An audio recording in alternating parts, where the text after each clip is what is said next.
এই 43 ডিগ্রি টেম্পারেচারে বিয়ে বাড়ির ইনভিটেশন কেমন লাগে বলো তো। তাই হালকা একটা জামদানি পরেই নিজেকে তৈরি করে নিয়েছিলাম। বিয়ে বাড়িতে ভিড় তো ছিল ভালোই, তবে বেশিরভাগ ভিড়টা ছিল ফ্যান আর এসিকে কেন্দ্র করে। আমি বড়বউয়ের সাথে দেখা করে চলে এসেছিলাম স্টলের দিকে। সেখান থেকে আমের শরবত আর চিকেন পকোড়া খেয়েছিলাম।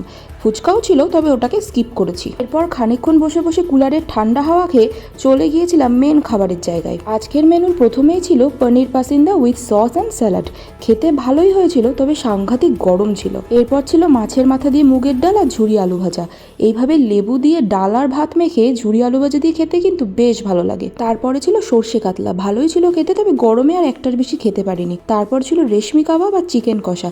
রেশমি কাবাব খেতে অনেকটা ডিম আলু ছাড়া বিরিয়ানির মতন। শেষ পাতে আমের চাটনি, পাঁপড়, ছানার সন্দেশ আর রসগোল্লা। অ্যাট লাস্ট আইসক্রিম আর হজমলা দিয়ে গুড নাইট জানালো। খেতে গিয়ে ঘেমে নিয়ে আমার এই অবস্থা হয়েছে। তাই আমি আইসক্রিম খেয়ে একটু ঠান্ডা হয়নি। তোমরা ততক্ষণ চ্যানেলটাকে সাবস্ক্রাইব করো।